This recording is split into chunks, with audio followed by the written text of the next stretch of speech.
Bem, pessoal, dando continuidade, vamos falar agora das punições disciplinares, da graduação, da conceituação e execução das punições disciplinares. O artigo 20 do regulamento traz o seguinte para a gente. Ele fala sobre o objetivo da punição. A punição disciplinar objetiva a preservação da disciplina. Isso é o mais importante que vocês precisam gravar. Então, a punição disciplinar, o objetivo dela é preservar a disciplina e deve ter em vista o benefício educativo, ou seja, educar tanto o punido que cometeu a transgressão disciplinar e também a coletividade a que ele pertença. Por quê? Porque a partir do momento em que aquele que comete a transgressão disciplinar, ele é punido, isso serve de exemplo para toda a coletividade e acaba educando a coletividade. Dando continuidade, pessoal, nós veremos agora o artigo 21. Segundo a classificação resultante do julgamento da transgressão, as punições a que estão sujeitas os servidores lotados no Departamento de Segurança Patrimonial da Secretaria Municipal de Administração são, em ordem de gravidade crescente. Esse artigo 21 é muito importante para o nosso concurso. Por quê? O artigo 21, ele traz para a gente quais são as punições que podem ser aplicadas a um guarda municipal. E observem que aqui está em ordem crescente de gravidade. O item 1 traz a advertência, item 2, repreensão, item 3, suspensão e item 4, demissão por interesse administrativo ou justa causa. Observem que do item 1 para o item 4 está crescendo em ordem de gravidade daquela transgressão disciplinar cometida. Vamos tratar agora da advertência, pessoal. É importante aqui que vocês saibam quais são as punições e que vocês conheçam as características de cada punição. É o que nós veremos agora, para que na hora da prova nós saibamos diferenciar uma punição da outra. O artigo 22, ele trata da advertência e coloca que a advertência é a forma mais branda de punir, consistindo numa admoestação, feita verbalmente ao transgressor, podendo ser em caráter reservado ou ostensivo. Bem, pessoal, vamos explicar isso aqui porque talvez tenha algumas palavras aqui que seja até então desconhecida para vocês. O que é admoestação? Admoestação é chamar a atenção de alguém com o objetivo de educar, dizendo que aquilo que a pessoa fez foi errado, mas ao mesmo tempo é de uma forma branda, não é punindo a pessoa, é apenas chamar a atenção da pessoa para que ela não cometa aquele erro novamente, alertando que aquilo é errado.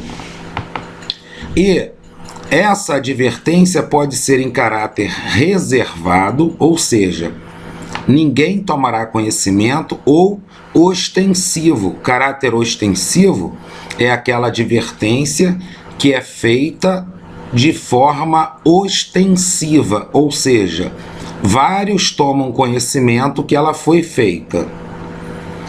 Parágrafo 1º do artigo 22. Quando em caráter ostensivo, ou seja, caráter aberto que outros tomam conhecimento, a advertência poderá ser na presença de superiores, no círculo de seus pares ou na presença de toda a administração superior, ou parte dela. O que eu gostaria de chamar a atenção aqui para vocês é o seguinte: apesar do caráter ostensivo da advertência, ela não pode ser feita, vocês observem aqui no parágrafo 1º, na presença de subordinados hierárquicos, ou seja, somente na presença de superiores ou no círculo de seus pares, aqueles que possuem o mesmo nível de hierarquia, nunca na presença de subordinados hierárquicos. O parágrafo 2º, ainda tratando da advertência, traz o seguinte para a gente: a advertência, por ser verbal, não deve constar das anotações do punido, devendo, entretanto, ser registrada para fins de referências. Pessoal, outra característica da advertência, olha só, gravem bem, nós já lemos aqui no artigo 22, ela é feita verbalmente, então ela é verbal, não fica registrado na ficha daquele transgressor, do guarda municipal que cometeu a transgressão disciplinar, que ele foi punido, não fica registrado. Ela é registrada apenas para fins de referência. Por que para fins de referência? Para que em situações futuras, nós até vimos isso anteriormente, já consta ali que ele fez aquela transgressão disciplinar.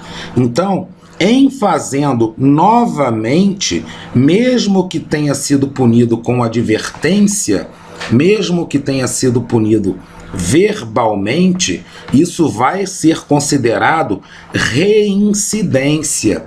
E nós vimos que reincidência é um agravante quando do julgamento da contravenção penal. É por isso que fica ali anotado apenas para fins de referências. O artigo 23 trata da repreensão. Pessoal, então vamos gravar bem a advertência para não confundir. A advertência é verbal, feita em caráter reservado ou ostensivo e não fica anotado na ficha do punido. A repreensão, pessoal, já é uma forma mais rigorosa que a advertência. É a censura enérgica ao transgressor, feita por escrito e publicada no boletim interno do departamento. Então, observem que a repreensão, pessoal, ela já é escrita e é publicada no boletim interno do departamento. O artigo 24 traz para a gente a suspensão. Suspensão é a punição aplicada ao transgressor que resulta em seu afastamento dos serviços por dias determinados. Ou seja, pessoal, quando da aplicação da suspensão, essa aplicação ela vem acompanhada do número de dias que aquele servidor ficará suspenso, dando continuidade, implicando na perda dos mesmos, ou seja, destes dias em que ele ficou suspenso, para efeito de sua remuneração. Ou seja, aqueles dias em que ele ficou suspenso, ele não recebe o salário, obedecidas às legislações específicas em vigor. Ele não vai receber o seu salário durante aqueles dias, mas para isso tem que ter uma lei tratando desse assunto. O parágrafo 1º, tratando aqui da suspensão, traz o seguinte para a gente: a suspensão é uma penalização publicada através de portaria, baixada pelo secretário municipal de administração, e que será registrada na ficha funcional do punido.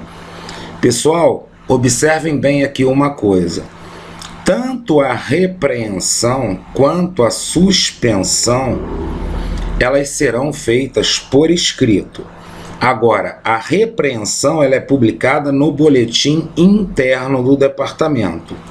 Já a suspensão, ela é feita de forma escrita, porém, por meio de uma portaria assinada pelo secretário municipal de administração e que será também registrada na ficha funcional do punido. O parágrafo 2º diz que a pena de suspensão não poderá, em hipótese alguma, ultrapassar a 30 dias consecutivos. Ou seja, pessoal, quando o superior hierárquico que estiver julgando a transgressão disciplinar aplicar a pena de suspensão, o máximo que essa pena admite são 30 dias de suspensão. Porém, observem o seguinte, aqui traz 30 dias consecutivos. Então, vejamos um exemplo. Isso não impede, prestem bem atenção nisso, porque pode ter uma questão versando sobre isso na prova. Isso não impede que um guarda municipal tenha 50 dias de suspensão, certo? Ele cometeu uma transgressão disciplinar, foi suspenso, por exemplo, com 25 dias. Depois ele cometeu uma outra, foi suspenso novamente por 25 dias. Ele não ficará suspenso mais de 30 dias consecutivos. Tá ok, pessoal? Passando adiante, pessoal, o artigo 25 ele traz pra gente a demissão. Que demissão é essa? Por interesse administrativo ou por justa causa. Isso consiste no quê? No afastamento ex officio. O que é ex officio? É aquele afastamento que é dado pela autoridade, independente da outra parte solicitar ou não. Ou seja, é um afastamento que a própria administração da guarda municipal dará para o guarda municipal. Isso independente do guarda municipal querer ou não. Isso que é ex officio. Não precisa ser solicitado pela outra parte. E é claro que nesse caso seria ex officio, porque nenhum guarda municipal iria solicitar a sua demissão por interesse administrativo ou justa causa. Dando continuidade da leitura, do servidor lotado no Departamento de Segurança Patrimonial da Secretaria Municipal de Administração, conforme previsto nas legislações específicas. O parágrafo 1º vem tratando aqui da demissão. Então, observemos. A demissão por justa causa será aplicada ao transgressor. Porém, pessoal, observem agora isso, sem estabilidade assegurada. Então, aquele que já tem estabilidade assegurada não pode ser demitido. Prestem bem que, se na prova tiver todo guarda municipal pode ser demitido por justa causa, não é todo, somente aquele que não tem estabilidade assegurada. Mediante análise de suas anotações pelo secretário municipal de administração, depois de conhecer a vida funcional do mesmo, apresentado pelo diretor do Departamento de Segurança Patrimonial da Secretaria Municipal de Administração, a respeito do seu comportamento e nas hipóteses abaixo relacionadas. Ou seja, pessoal, a aplicação da pena de demissão ela vai ser aplicada nessas hipóteses que nós vamos ler agora. Porém, antes da leitura, eu chamo a atenção novamente de vocês que a demissão só pode ser aplicada ao servidor sem estabilidade assegurada. Não são todos os servidores, somente aqueles que não têm estabilidade assegurada. E chamo a atenção também do seguinte: quem é que pode aplicar a pena de demissão, pessoal? O secretário municipal de administração. Somente ele. Então, guardem bem isso, pessoal. Vamos ver as hipóteses em que esta pena é aplicada. 1. Quando a transgressão afetar a honra pessoal, o pundonor dos servidores municipais ou o decoro da classe, e como repreensão imediata, para que assim se torne absolutamente necessária a disciplina. Então, esse é um dos casos em que pode ser aplicada a demissão, ou seja, aquela transgressão disciplinar vai afetar o brio, vai afetar o quê? A honra de toda a classe da administração pública, bem como da guarda municipal. Nesse caso, pode haver a demissão. Item 2.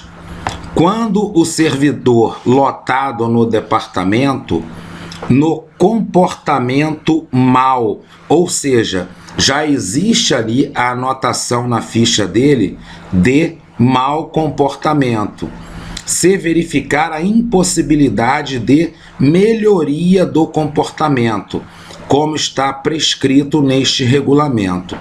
Ou seja, se durante o julgamento ele já for considerado um mau servidor, isso anotado na ficha dele, pode ser aplicada a demissão. Item 3. Quando houver condenação por crime penal. Ou seja, pessoal, o que significa isso aqui? Isso aqui é quando o servidor cometeu um crime, foi julgado por um juiz e foi condenado penalmente. Crime penal. Excluídos os culposos. O que é isso aqui? Excluídos os culposos. Pessoal, isso aqui está na nossa aulinha de direito penal. Quando a gente exclui os culposos, o que quer dizer crime culposo? O crime executado com culpa é aquele que a pessoa não teve a intenção de causar aqueles efeitos. Ou seja, por uma negligência, por uma imperícia, por um descuidado, ele acabou cometendo o crime. Isso é crime culposo. Então, somente quando houver a condenação por crime penal e aquele crime foi cometido com a intenção do agente, ele sabia, correu o risco e quis cometer aquela ação que constituía crime. Então, somente nesse caso, pessoal, e que a pena venha a ser superior a 2 anos.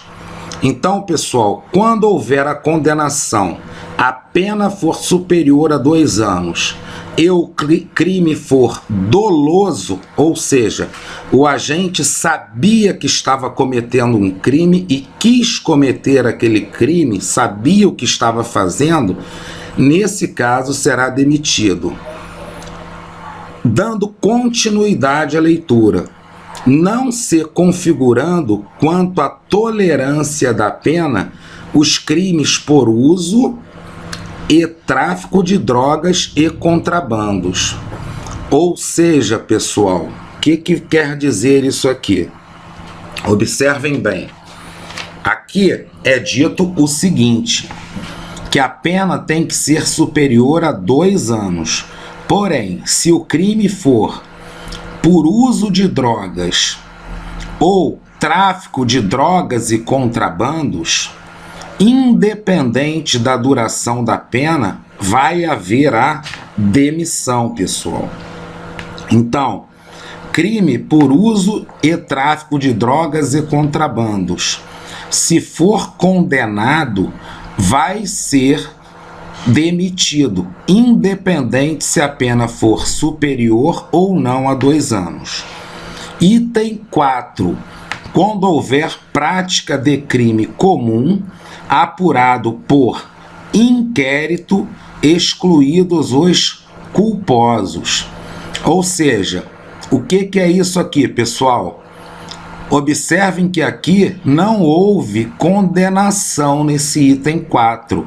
Ou seja, basta um inquérito. Se for feito um inquérito policial e no inquérito for constatado que houve prática de crime comum, excluído os culposos, ou seja, o crime tem que ser doloso, o agente cometeu o crime com a intenção de provocar aquelas consequências e não foi por um próprio descuido, o que caracterizaria o crime culposo. Então, nesse caso, também vai haver a demissão, pessoal. Então, gravem uma coisa: a demissão por prática de crime só acontece se o crime for doloso, pessoal. Se o crime for culposo, não há demissão. Para quem não assistiu à aula introdutória de direito penal, eu vou lembrar para vocês o que é um crime doloso e culposo.